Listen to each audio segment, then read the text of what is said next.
Starting with apologies, like a good Jewish boy, I must have the pardon for not having Dr. Bar Meyer with us this morning.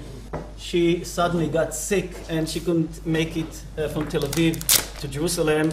So I will try to be a good replacement to Barbara and present you the speakers of this session. So we'll start, of course, with Professor Christoph Schmidt from the Department of Philosophy at the Hebrew University. I think it's needless to introduce Christoph in this room. Is, to my sense, one of the most important thinkers in terms of political theology. He's the one who taught us, the Israelis, to think in these terms. He's the one who teaches us all the time about the importance thought of the theologians and the thinkers mainly from the first half of the 20th century. And without further ado, I'd like Christoph please to start his talk on the After Sin, Theological Reflections on Modern Taboo. Well, after these very kind words, I'm not so sure whether I'm the right person to... Now you hear me? Yeah? Okay. Okay, thank you for these very kind words, all too kind words, and I will try to do my best.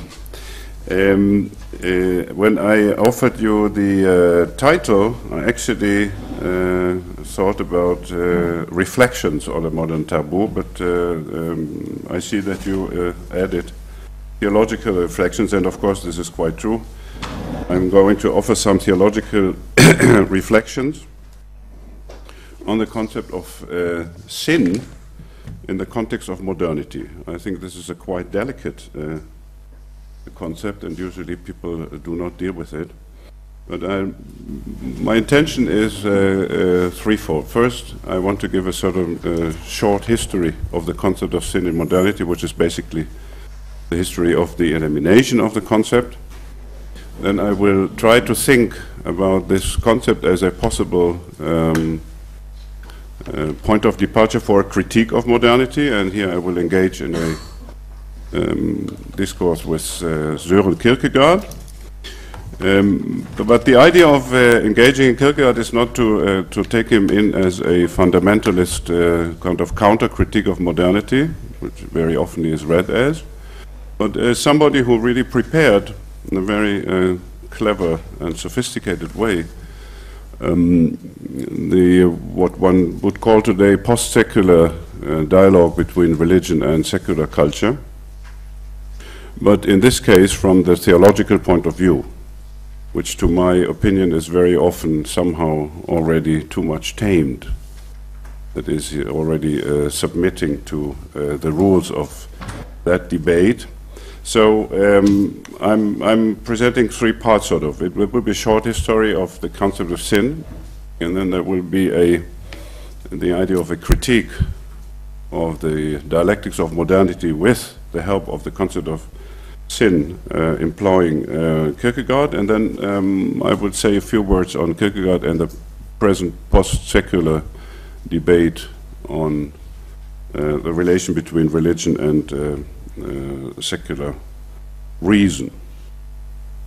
So a certain avant-garde of the secular culture of autonomy and erotic freedom has invented, and this is according to Michel Foucault, a new sin, namely the sin of having invented sin.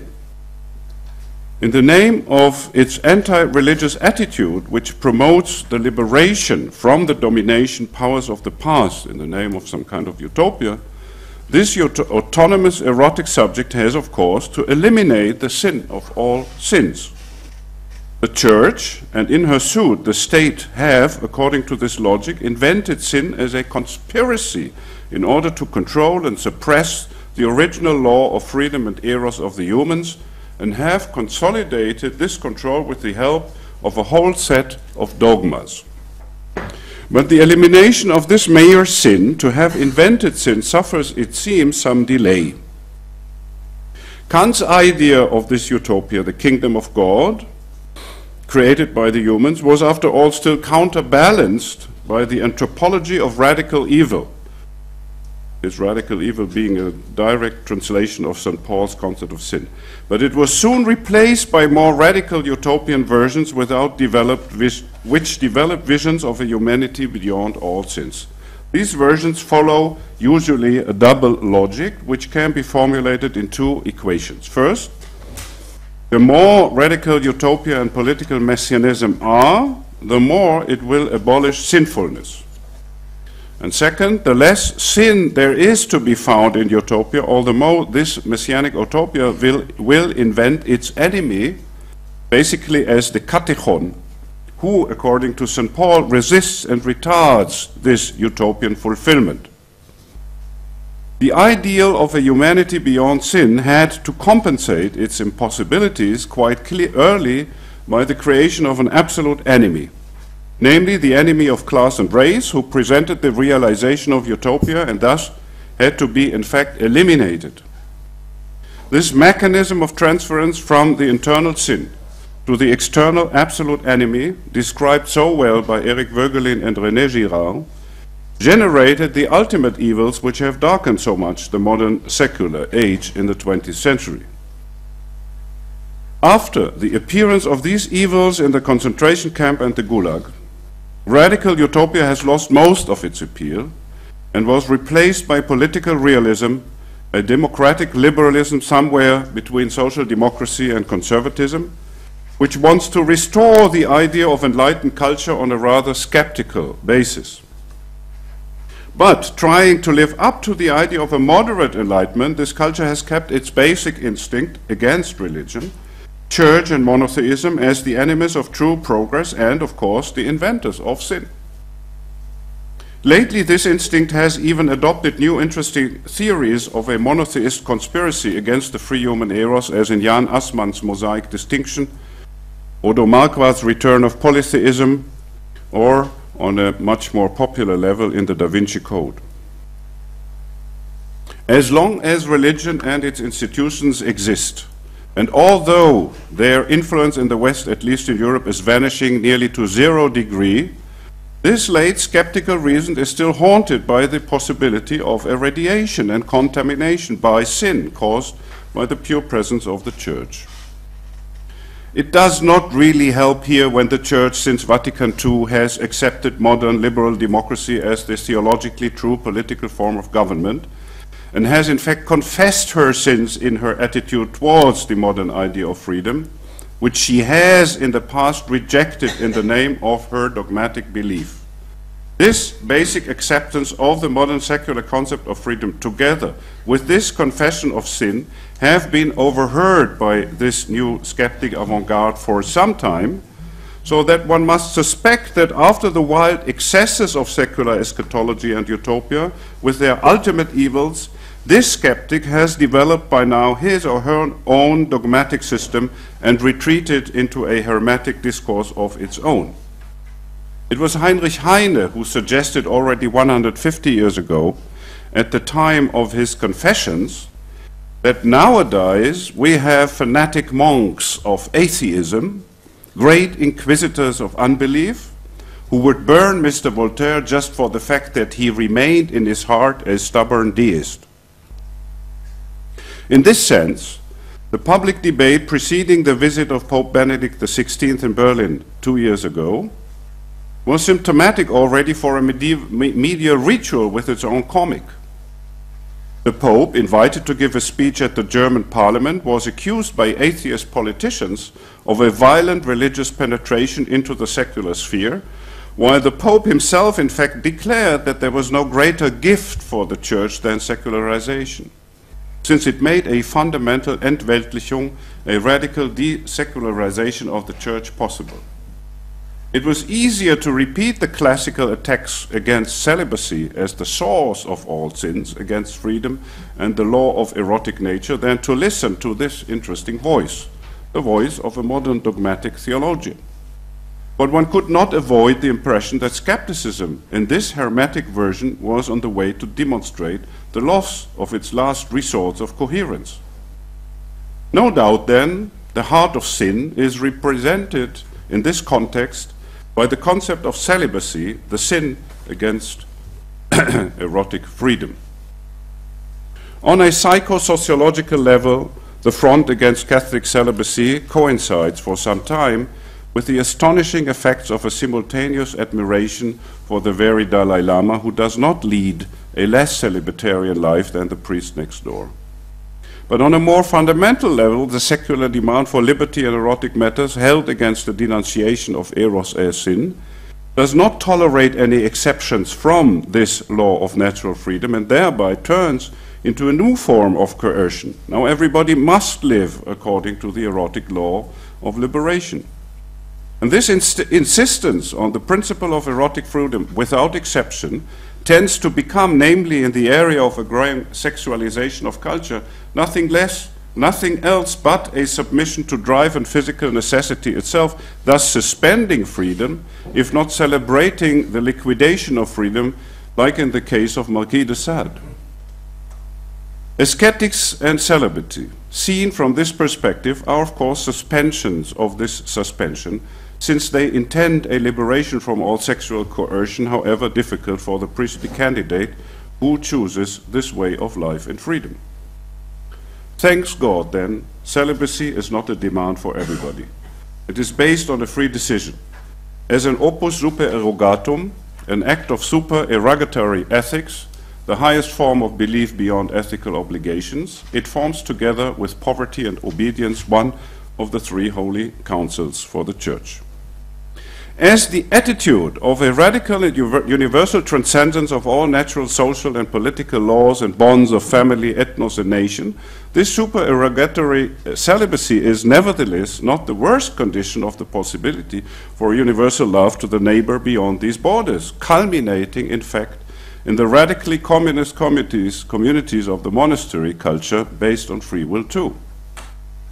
By attacking the Church on the basis of erotic freedom, the secular mind has blinded itself then for the fact that its own highest ideals of universalism and utopia beyond its own reach are in fact still alive but implemented elsewhere in the life of the Church.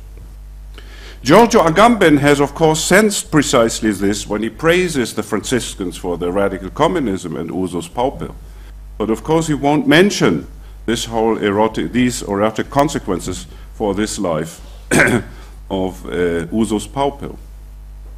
So the secular attack against celibacy as the source of all sins reveals its own effects of a dialectics of enlightenment then, if it does not become an involuntary confession of the incoherence of its arguments, or, should one say, of its sins against its own very idea and ideal of freedom itself.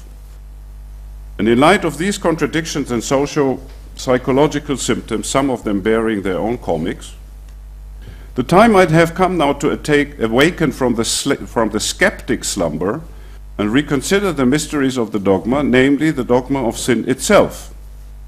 And indeed one might ask, is there any more skeptical concept than the concept of sin, which does mistrust the splendor of utopian politics as much as the virtuosic genius of skeptical reason, which for some time tends to practice the opposite of what he or she so solemnly preaches? Would it not be necessary to introduce the dogma not as a strategy of the cancellation of the modern orientation towards freedom, but rather as an expression of enlightenment itself, an enlightenment about the skeptical enlightenment, so to speak, in order to call the skeptic out of his or her hermetic conceptual castle? Can dogmatic belief then serve as a kind of critical theory of the Enlightenment itself? This kind of critical action would be, as I suggest, the task of the enlightened theologian today, who would not be too ashamed to pronounce dogmatic belief and activate its deconstructive powers. This theologian, if he or she are not entirely intimidated, are not only busy to adjust faith to the demands of modern society and to a sociological discourse, would have to approach the dogma in light of the very perspective of the skeptical demand for freedom, in order first to reformulate the dogma as the ultimate expression of freedom, which it always already was, and at the same time to subvert pure skeptical reason by pointing to its contradictions in its theory and practice of freedom. The philosophical and theological framework for such an explicit radical double strategy has been first introduced by the Protestant philosopher Søren Kierkegaard. But unfortunately, his double strategy, which emerged from the entanglement of the Hegelian system, was not adopted, namely reading the dogma from the perspective of freedom and understanding the idea of freedom from the perspective of dogma. The dialogical strategy was gambled away immediately when, in the 1920s, the peak of the Kierkegaard reception, an anti-modern orthodoxy on the one hand and an atheist existentialism on the other, adopted only one side of Kierkegaard's highly sophisticated double strategy and excluded the other aspect. Against this isolation, Kierkegaard's position can be described as an effort to deconstruct the idea of modern freedom with the help of the Christian dogma, while at the same time he wishes to reconstruct the dogma from the perspective of the corrected modern idea of freedom in order to reveal its deconstructive and especially its therapeutic truth. In this sense, there can be no complete mediation, as there cannot be a radical and hermetic self-isolation and exclusion of the other side, but only a critical and self-critical dialogue between secular and religious freedom, the one that Kierkegaard conceives after the rejection of the absolutist claims or fundamentalist claims of philosophical reason in his dialogue between the Socratic and the Christian life forms. With this dialogue, Kierkegaard is in fact adopting the Socratic principle of parrhesia, namely the idea of a free speech of truth grounded in the effort to live oneself according to this truth, which again Foucault has concentrated in his marvelous last lectures. By adopting Socratic and Christian parrhesia as a demand for an adequacy between bios and aletheia, life and truth, Kierkegaard intended, this is my central point here, to endorse actually an enlightened model which has been forgotten, or better, which enlightenment itself has neglected totally until recently. Kierkegaard explicitly and consciously endorses the dialectical irony of the finest writer of German Enlightenment, namely Gotthold Ephraim Lessing, who applied Socratic parrhesia in his dialogue with the Lutheran Orthodox theologian Melchior Götze. With this teacher, Kierkegaard puts himself in line with Lessing's strategy, which was lost with the construction of the political theological utopias, the philosophical systems, dialectical constructions, and the isolationist forms of existential or dogmatic thought of early 20th century, but which is rediscovered today as the option for an enlightened discourse of post-secularity characterized as a dialogue between autonomous secular reason and belief beyond mutual exclusions and delegitimizations, the kind that Habermas and Ratzinger debate demonstrated a couple of years, 10 years ago. So I come to Kierkegaard's critique of pure secular reason, his critique of Hegel's system as a synthesis between dogma and philosophy, in order to show how the disentanglement of that system creates a new dialogical reason necessary for both philosophy and religion. So in his critique of modern philosophy of freedom and its radical idealism, Kierkegaard posits the aesthetical subject as his point of departure, since freedom has to be considered first of all as the freedom of the particular individual. Aesthetics, different from logic, deals with the individual, the concrete human appearance in flesh and blood, before it is subsumed under the universalizing concept denying or even sacrificing this individuality.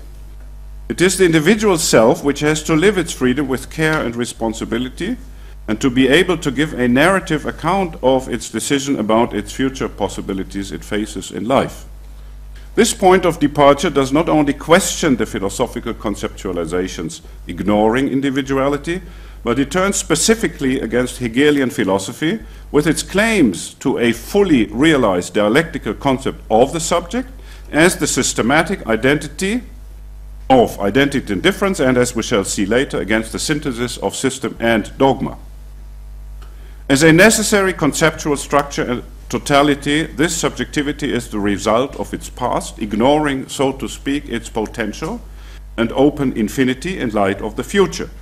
But while systematic philosophy closes this infinity in an absolute totality, philosophical aesthetics, serving as the point of departure here, finds itself in another danger.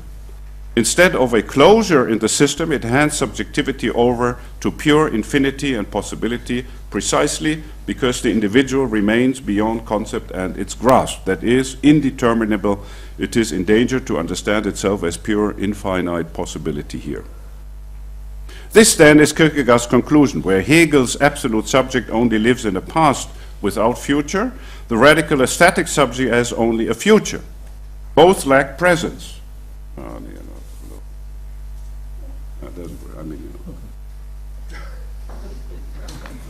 In both these forms. No, I mean, I told you that it would take about 35, 40 minutes. Okay, so so there is some future, I hope.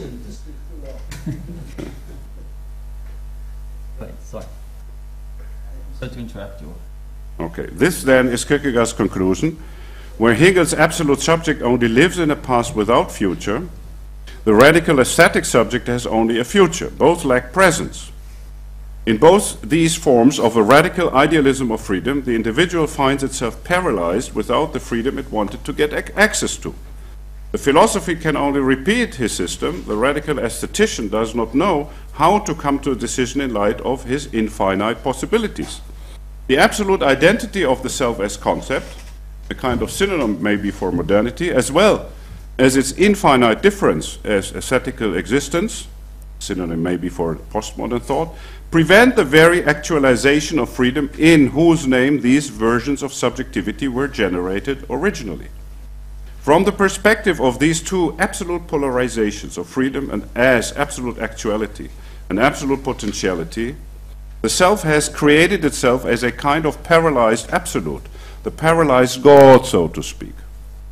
Kierkegaard develops first an existential synthesis of the aesthetical self as synthesis of infinity and finitude. The self realized some of its potentials in time, which can be conceptualized and totalized, whereas in light of its openness to future, it can still be considered infinite and to be open to other conceptualizations, which might not be fulfilled within time. But this formal definition leads Kierkegaard to an investigation why and how the philosophy of freedom could in fact fail and get lost in the contradictions mentioned, namely either to imprison itself in an absolute system or to paralyze itself through infinite possibility. Individual subjectivity faces, according to Kierkegaard, a fundamental insecurity and anxiety which make freedom a very risky thing, desirable as well as unbearable. Absolute knowledge reflects the desire to overcome the uncertainties of a fundamental non-knowledge concerning the future, while the aesthetical subjectivity reflects the desire for an absolute sovereignty and power which can always retreat from any finite decision. These uncertainties create the fundamental anxiety of the self, which rather prefers to renounce freedom, and by renouncing freedom, this self is always already on the way to renounce its selfhood itself. This renunciation, in fact, reveals the self's fundamental lack of love to itself, as Kierkegaard would have it. Instead of affirming the self as freedom, then, this self is in flight before itself, either through an act of self-closure or by dissolving itself in imaginary or virtual forms of self. The art of living in light of these two aspects, synthesis and anxiety, would be then to create a balance between totality and infinity, this balance being always already disturbed by the attempt either to enclose oneself or to dissolve oneself absolutely. Taking refuge in one of these polar options in order to make oneself immune against finitude, the self demonstrates its fundamental despair of itself, which, according to Kierkegaard, unfolds in a whole range of different intensities and pathologies, where the self constructs itself as imaginary and virtual self. In a pure neutral language, one could speak here of a fundamental forgetfulness of the ontic difference, since the self in its synthesis of infinite and finitude in fact intends to overcome its finitude, and by this to overcome the difference between the human and the divine.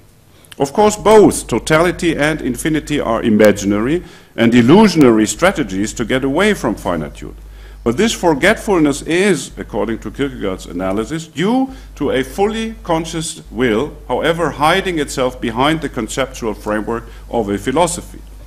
In Hegel's thought, this strategy is absolutely explicit, since the construction of the absolute consciousness adopts the language of the Christian dogma in order to describe absolute subjectivity as a unity of the absolute and the finite, which has been presented on the level of religious representation as the unity of God and man.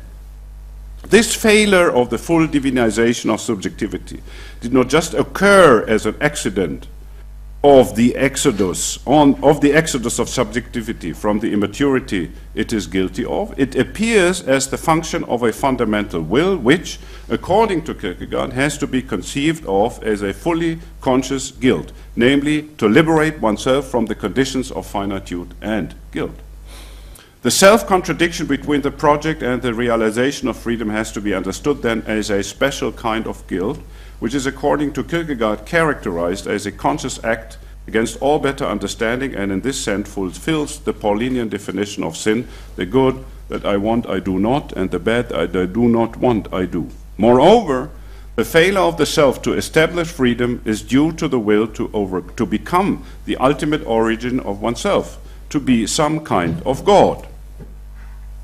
Both the act against one's own better understanding and the self-idolatry as absolute self are the two aspects of what Christian dogma terms as the original sin, namely the conscious denial of and the rebellion against God and his law. In its later form, this becomes defined as the sin against the Holy Spirit, leading itself to different forms of sin. Well, I can go over them. It's not really essential for the claim. The analysis of the existential logic of freedom has led Kierkegaard then first to the demonstration of its philosophical contradictions, which, as responsible acts of the self, demanded then a theological interpretation of these preconditions of the contradictions of the will. The first strategy Kierkegaard identifies with a philosophical ethical life of truthfulness, grounded in the conviction that right understanding will lead to the right action. The second represents a religious life of truthfulness, which is aware of the abyss of the will always jeopardizing the fulfillment of the understanding and pointing to the deep layer of love. The decisive point thus is that the religious or dogmatic dimension cannot be presented and demonstrated as an absolute dogmatic counter-system, serving as a logical solution to or a negation of the existential contradictions of the absolute philosophical system. But this dimension can only be verified on the existential level in truthfulness and an open truth speech, which are carried out on the level of one's own life. In other words, Kierkegaard's project is not at all fundamentalist in nature. It is not satisfied with a religious destruction of philosophy, like Luther, but rather he wishes to come to its help by liberating freedom from its self-enclosure. Thus, Kierkegaard wants to open the dialectical system for a dialogical way of life involving both philosopher and theology as the two emerging ways of an existential life striving for truth. Still, I tried to get to my conclusion. With this construction of the system of identity and the aestheticism of pure difference as fundamental contradictions between the intended freedom and its real possibility, the systematic identity of philosophy and theology, of concept and belief, is destroyed too.